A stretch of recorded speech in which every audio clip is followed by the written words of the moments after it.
രേഖയുടെ നൈറ്റിയിൽ സൂചി കൊണ്ട് ഒരു A4 ഷീറ്റിലുള്ള ഷീറ്റ് പിൻ ചെയ്തിരുന്നു. ആ ഷീറ്റിൽ ചിത്രങ്ങളായിരുന്നു, സെൽഫി ചിത്രങ്ങൾ. ഉദയം പേരൂരിലെ വിദ്യയെ കൊലപ്പെടുത്തിയ കേസിൽ ഭർത്താവ് പ്രേംകുമാറിനും കാമുകി സുനിത ബേബിക്കും സുഹൃത്തുക്കളിൽ ഒരാളുടെ സഹായം ലഭിച്ചിട്ടുണ്ടെന്നാണ് പോലീസ് കണ്ടെത്തിയിട്ടുള്ളത്. നമസ്കാരം. വീണ്ടും ഒരു ഇരട്ടക്കൊല. ഇന്നലെ നടന്ന ഇരട്ടക്കൊലയാണ്. തൃശ്ശൂർ പടിയൂരാണ് ഈ ഒരു ഇരട്ടക്കൊല നടന്നിരിക്കുന്നത്. മരിച്ചത് രേഖ 43 വയസ്സ്, രേഖയുടെ അമ്മ മണി 74 വയസ്സ്. ഇവരെയാണ് 2 ദിവസം മുമ്പാണ് ഈ കൊല നടന്നത്. ഈ പറയുന്ന ഒരു ദുർഗന്ധം വമിച്ചപ്പോൾ നാട്ടുകാർ ഇവരുടെ ഒരു മകളുടെ അടുത്ത് വിളിച്ചു പറയും. അവർ വന്ന് നോക്കിയപ്പോഴാണ് ഏതാണ്ട് 2 ദിവസം പഴക്കമുള്ള ഈ ഒരു ശവശരീരം കിട്ടിയത്. ഇനി ആരാണ് കൊന്നതെന്ന് വെച്ച് കഴിഞ്ഞാൽ അവരുടെ തന്നെ ഭർത്താവ്, 2ാം ഭർത്താവായ പ്രേംകുമാറാണ് ഈ ഒരു കൊലപാതകം നടത്തിയിരിക്കുന്നത്. ആദ്യം ഇത് ഒരു ആത്മഹത്യയാണെന്നൊക്കെ പറഞ്ഞു. പിന്നീടാണ് ഇതൊരു കൊലപാതകമായിട്ട് അറിഞ്ഞത്. ഈ പ്രേംകുമാർ ചെറിയ കക്ഷിയല്ല. ഇവരിത് ആദ്യഭാര്യയായ വിദ്യ, അതായത് ഉദയം പേരൂർ വിദ്യ എന്ന് പറയുന്ന ഒരു 5 കൊല്ലം മുമ്പുണ്ടായ വളരെ വിവാദമായ ഒരു കേസ് ഉണ്ടായിരുന്നു, ഉദയം പേരൂർ വിദ്യ. അവിടെയും ഇതുപോലെ ഇവൻ എന്ത് ചെയ്തു, തൻ്റെ പിന്നീട് ഭാര്യയെ കഴുത്ത് നെരിച്ച് കൊന്നു. ഇവിടെയും ഇതാ സംഭവിച്ചത്.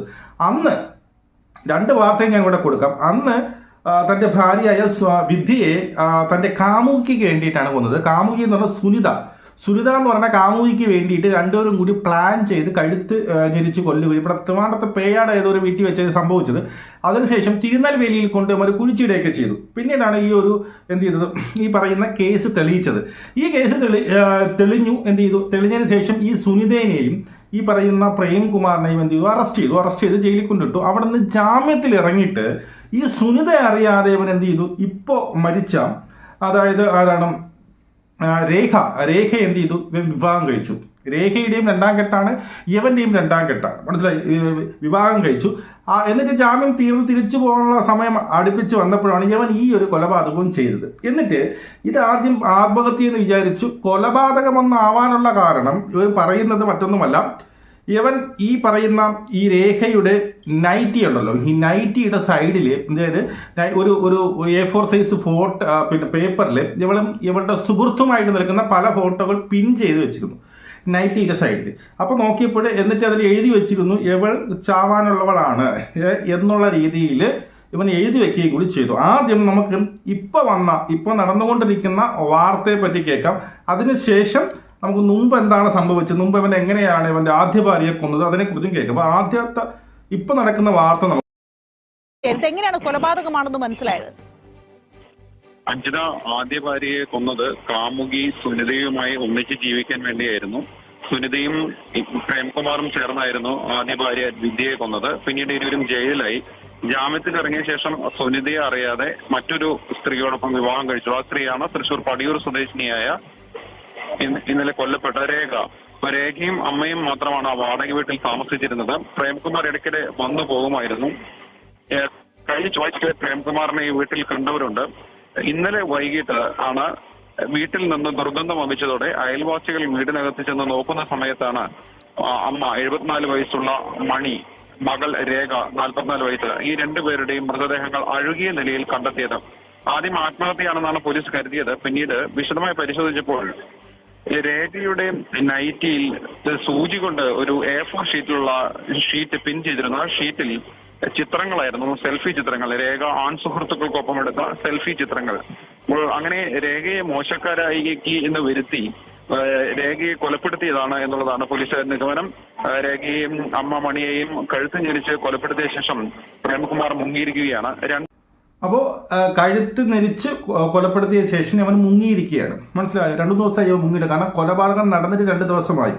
ഇവളുടെ നൈറ്റിയിൽ ഒരു A4 സൈസ് ഫോട്ടോയിൽ ഇവളുടെ മുൻ കാമുകൻ എന്ന് പറഞ്ഞുകൊണ്ട്, അല്ലെങ്കിൽ അവരുടെ സുഹൃത്തുമായി നിൽക്കുന്ന 1-2 ഫോട്ടോകൾ പിൻ ചെയ്ത് വെച്ചിട്ടുണ്ട്. ഇവൻ ചാകാനുള്ളതാണ്, ഇവരുടെ മരണത്തിന് പിന്നെ അർഹയാണ് എന്ന് പറഞ്ഞ ഒരു സംഭവമൊക്കെ എഴുതി വെച്ചിട്ടുണ്ടായിരുന്നു. അപ്പൊ അതിനർത്ഥം എനിക്ക് തോന്നുന്നു ഇവളെ ഈ പറഞ്ഞ പോലെ ഇവൾക്ക് വേറെ പിന്നീട് പരപുരുഷ ബന്ധമുണ്ട് എന്നറിയിക്കാൻ വേണ്ടിയിട്ടാണോ ഇവൻ അങ്ങനെ ചെയ്തത് എന്നറിയത്തില്ല. മനസ്സിലായി, പരപുരുഷ ബന്ധമുണ്ട് എന്ന്. കാരണം അങ്ങനെ സംശയം, കാരണം ഇവനിത് ചെയ്തിരിക്കുന്നത് ആദ്യമായിട്ടല്ല. ഇവൻ എന്ത് ചെയ്തു, ആദ്യം എന്ത് ചെയ്തു, ഇവന്റെ ആദ്യ ഭാര്യയും എന്ത് ചെയ്തു, ഇതുപോലെ കൊലപ്പെടുത്തി, ഇതുപോലെ തന്നെ കഴുത്ത് ഞെരിച്ചു കൊന്നു. അതേ പാറ്റേണിലാണ് ഇവിടെ കൊല നടത്തിയിരിക്കുന്നത്. അതായത് ഈ പറയുന്ന രേഖയും രേഖയുടെ അമ്മ മണീനെയും, 24 വയസ്സാണ് മണിക്ക്, മണിയെന്ന് പറഞ്ഞ അമ്മയ്ക്ക്. അപ്പൊ അവര് രണ്ടുപേരും ഇവനെ ഇതേ രീതിയിൽ പാറ്റേൺ അന്ന് കൊലപ്പെടുത്തിയത് സ്വന്തം കാമുകിയായ സുനിതയുമൊത്ത് എന്ത് ചെയ്യാൻ വേണ്ടിയിട്ട് ജീവിക്കാൻ വേണ്ടിയിട്ട് സുനിതയെ എങ്ങനെ പരിചയപ്പെടുന്നു, സുനിതയും ഇവനുമായിട്ട് ഈ പറഞ്ഞ പോലെ ഈ പിന്നീട് നമ്മുടെ പൂർവ്വ വിദ്യാർത്ഥി സംഗമം ഉണ്ടല്ലോ, പൂർവ്വ വിദ്യാർത്ഥി സംഗമത്തിൽ കണ്ട് പരിചയപ്പെട്ട് ഒത്തൊങ്ങ് ഒരുമിച്ച് ജീവിക്കാമെന്ന് തീരുമാനിക്കുകയും ഇവർ തമ്മിൽ ഗൂഢാലോചന ചെയ്ത് എന്ത് ചെയ്തു, ഈ പറയുന്ന നമ്മുടെ സുനിതയെ നമ്മുടെ വിദ്യയെ, അന്നത്തെ വിദ്യയെ കൊലപ്പെടുത്തുകയും ചെയ്തു. അന്ന് വന്ന വാർത്ത നമ്മുടെ വയ്ക്കും എന്തായിരുന്നു, ഉദയം പേരൂർ വിദ്യ കൊലക്കേസുമായി ബന്ധപ്പെട്ട് അന്ന് വന്ന വാർത്ത കേൾക്കാം.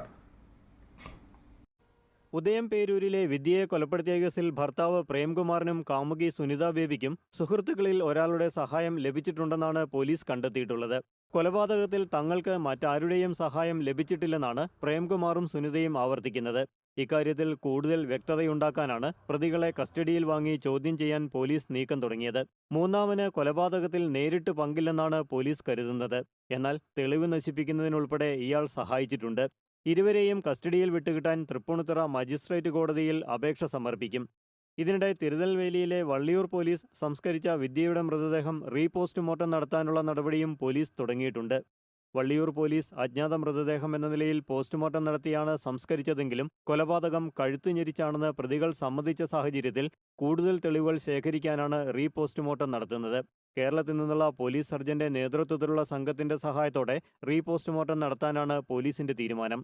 ഇതിനായി കേരള പോലീസ് അടുത്ത ദിവസം തമിഴ്നാട് പോലീസിന് കത്ത് നൽകും.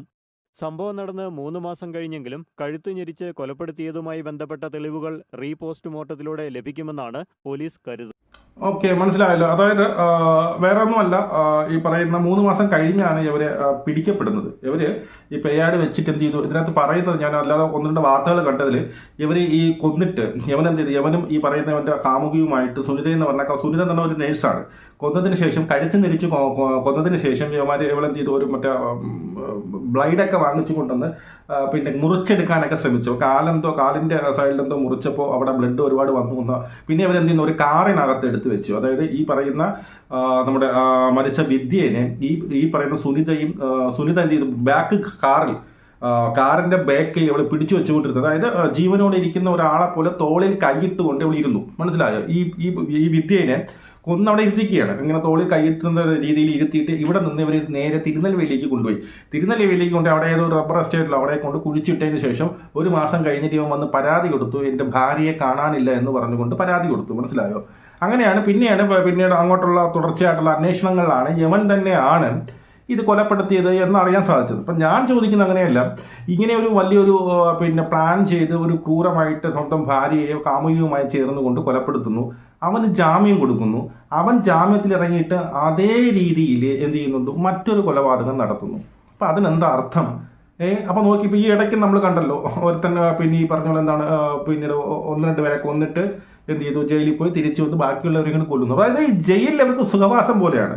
കാരണം ഞാൻ ജയിലിൽ തിരിച്ചും ഞാനിത് ചെയ്ത് കഴിഞ്ഞാൽ എനിക്ക് വീണ്ടും ജയിലിൽ പോകേണ്ടി വരും, അവിടെ ഭയങ്കര പിന്നെ പീഡനമാണ് അല്ലെങ്കിൽ എന്നൊന്നും പേടിയൊന്നുമില്ല. ജയിലിൽ പോയി കഴിഞ്ഞാൽ അപ്പം ജയിലിൽ സുഖമാണ്, ആരെയും പേടിക്കേണ്ട, ഒന്നും പേടിക്കേണ്ട, ആവശ്യത്തിനനുസരിച്ച് ആഹാരം കിട്ടും, സുഖമായിട്ട് കിടന്നുറങ്ങാം എന്നൊരു ഫീലാണ്. അതായത് നമ്മുടെ ഇവിടുത്തെ ജയിലുകളിൽ ഇട്ടത് കൊണ്ടോ ഇവരുടെ ഈ പറയുന്ന കുറ്റവാസന ഒന്നും മാറുന്നില്ല. ഇവർ പഴയതുപോലെ തന്നെ മാത്രമല്ല, ആ ജയിലിൽ കിടന്നുകൊണ്ട് അടുത്ത കൊലപാതകം എങ്ങനെ ചെയ്യാം എന്നൊരു പ്ലാനിങ് കൂടി ചെയ്യണം. മനസ്സിലായോ? അതായത് ജാമ്യത്തിൽ ഇറങ്ങുന്നു, ആദ്യം ഒരാളെ കൊന്നിട്ടാണ് ജയിലിൽ പോയിട്ടുണ്ടെങ്കിൽ അവിടെ ഇരുന്ന് പ്ലാൻ ചെയ്ത് അടുത്ത വരുന്ന വേറൊരു പെണ്ണിനെ കാണുന്നു, അവളെ കെട്ടുന്നു, എന്ത് ചെയ്തു, 2 പേരെയും കൂടി അടുത്ത 2 പേരെ കൊല്ലുന്നു. അവനറിയാം ഇനി അടുത്ത പോയി കഴിഞ്ഞാൽ ഒരു 4-5 കൊല്ലം കഴിഞ്ഞിട്ട് എന്നെ വീട്ടിൽ ജാമ്യത്തിൽ ഇറങ്ങും, അപ്പോൾ എനിക്ക് വീണ്ടും ഒരു പെണ്ണ് കേട്ടാൽ അടുത്ത തന്നെ വീണ്ടും കൊല്ലാം. അപ്പോൾ ഇതാണ് ഇവിടുത്തെ ജാമ്യ വ്യവസ്ഥകളും.